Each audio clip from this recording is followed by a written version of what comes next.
This book sells approximately 360 copies per month and makes around $1,292 per month in pure profit.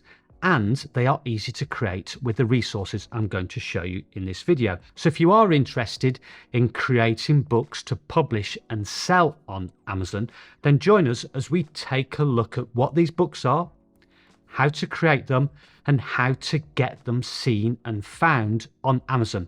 And I've got a free gift to help you with that. Now, if you've not been to this channel before, then welcome. My name's Paul Marles and I do videos on how to make it, keep it and grow it.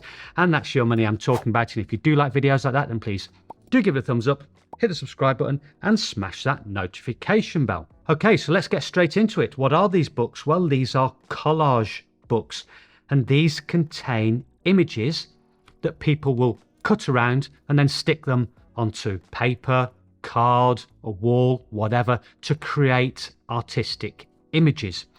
If we have a look at this example here and take a look inside, you'll see what I mean.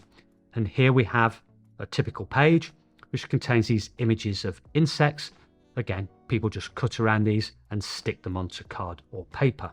Now, when I first look at a niche, the first question I ask myself is, are there any actual sales being made in this niche? Because if there aren't, then it's going to be a waste of time creating books in it. And the way I do this is by looking at the bestsellers ranks. Now we can see this row of books here. And at the bottom, we've got this data, which includes the bestsellers rank of each book. Now I do have a free Chrome plugin installed, which gives me this data, and it's called DS Amazon Quick View. Now what I look for are 3 or more books on the first page that have a bestsellers rank of less than 300,000. Because if that's the case, I know there are sales being made, and it indicates that yes, this is a niche worth looking into. Now, if we look at this first line straight away, our first 3 books that we can see fulfill this criteria already. These are excellent bestsellers ranks. The lower the bestsellers rank means the more books are being sold per month. Now we can take one of these books, and we'll take this one here, which is independently published, which means it's been published on the KDP platform.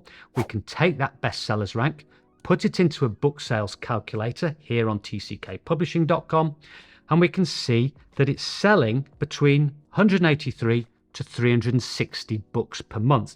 So we can take that price and the page count, and this is what we get for a result of the amount of royalties being made per book, which is $3.59. And when we times that by the number of books being sold per month, that's when we come out with that figure of $1,292 per month in royalties or pure profit for this particular book. So this looks on the face of it to be a really good niche to get into. Now, there is one issue, and that is the competition, i.e. how many competitors would we have if we publish a book in this particular niche. And we can get an idea of this from the number of search results. And here on Amazon, we can see that is 10,000. Now I am doing a search in the all categories and not the books category. I have done a video on the reason for this. So this is quite high. So what we need to do is to have a look to see if there are any sub niches, i.e. different types of books within this overall niche that have less competition.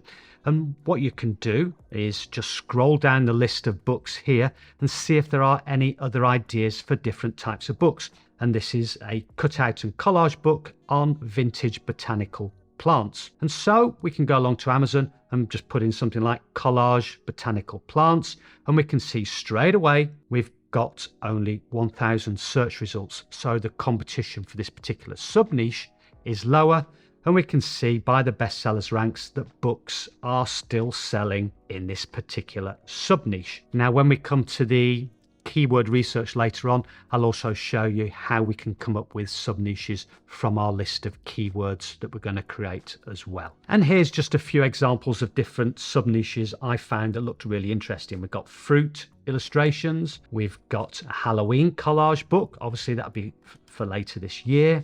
We've got cutout letters, and I'll show you a very good resource for creating these books. We've got collage animals. We can see here we've got anatomy. This is a very good one. And we've got here an example of vintage people. Again, I'll show you a resource for creating vintage people interiors in a moment. So that's a niche. Looks very interesting, lots of sub niches, and we know books are selling in it. So what about actually creating the books themselves? Well, obviously, we're going to need to find those images. And I'm going to give you two useful resources.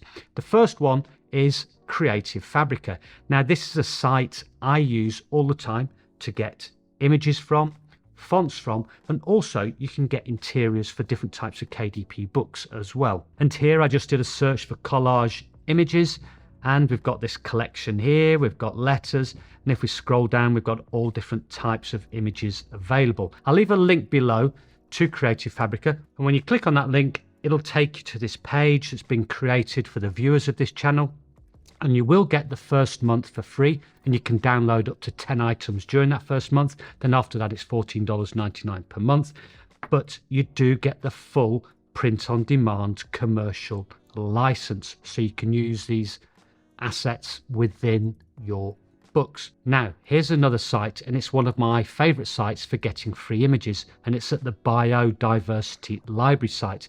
And what you do is click on this link here, which takes you to their page on Flickr.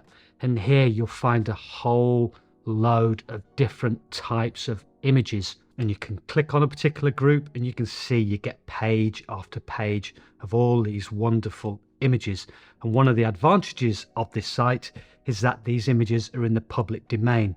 They have no copyright, and so you can use these for commercial purposes. So what you can do is click on an image that you like and just click on the download button. But there is one problem. If we download that image and then take it across into our image editing software, here I'm going to be using Affinity Designer, you'll find that this is not much use. All we've got is this one image and we can't do a lot with it.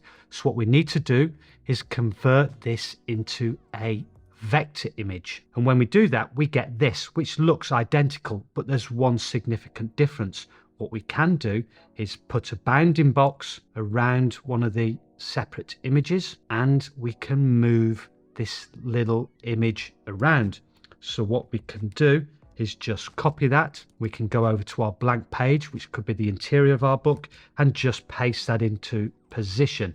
Now it does need a little bit of tidying up, which we can do quite easily. Here's another image, and so we'll just reduce the size of that, and we can rotate it and do whatever we like with it. So we could build up the interior of our book. But what you can also do is use these vector images to create the book cover as well. And here's a quick mock-up of a book cover I created. And I use these images of the insects and some butterflies that I downloaded, and I used these letters here to create the word insects, and those are the letters that I downloaded from Creative Fabrica. So you can see with these resources you can create something that looks very attractive and appealing to customers. Now you might be thinking to yourself, what on earth is a vector image and how do I create a vector image?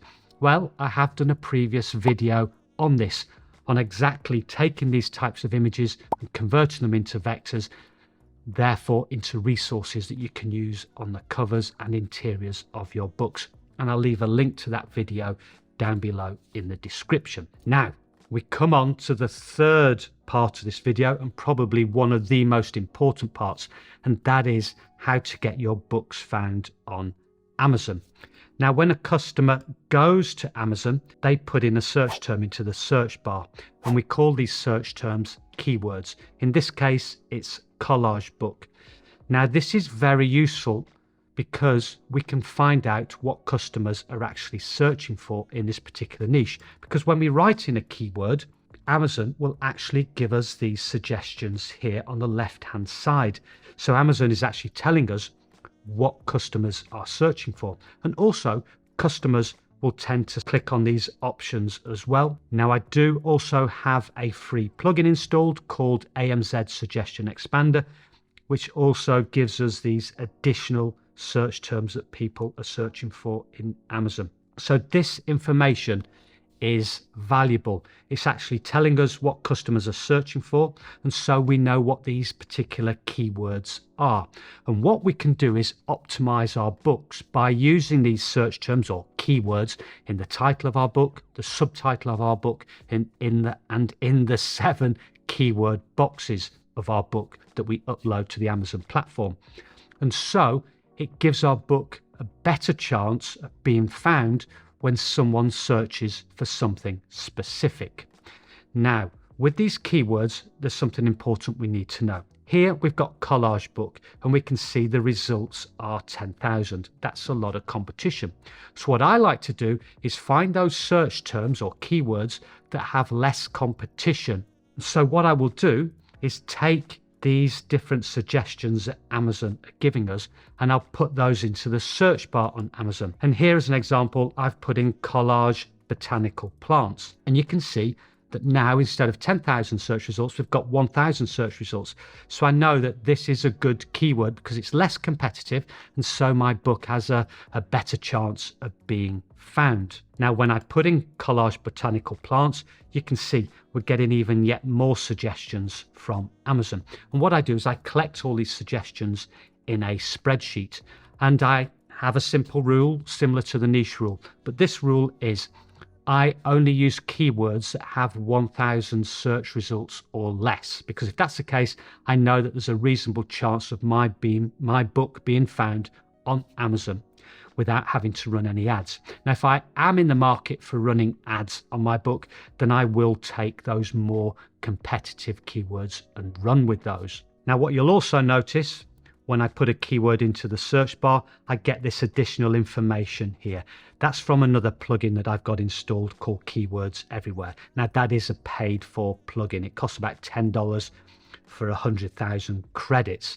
And that gives me the number of search results per month on Google.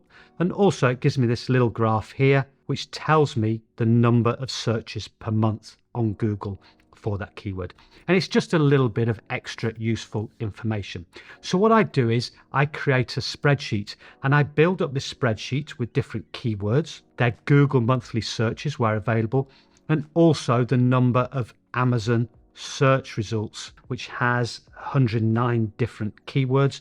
And there are lots of keywords here that do have search results of 1,000 and less. So there's a lot of opportunity here. And also, one of the benefits of doing keyword research is that we can also find suggestions for different sub-niches as well. Here we can see we've got things like animals, flowers, kids, mushrooms, vintage. Now, it does take quite a bit of time, but I have done the work for you already. And what I've done is uploaded this to Gumroad, and it's absolutely free of charge. Whilst you're there, you'll also see that I've done lists of keywords for lots of other KDP low content book niches as well. Now, as I mentioned, one of the crucial parts of creating these types of books is getting those images and converting them into vectors. So if you want to do that, then here's a link to that video. It also has some other resources for lots of free images that you can use commercially as well. Now, thank you very much for your time. It is very much appreciated. Don't forget to hit that subscribe button. And until next time, goodbye.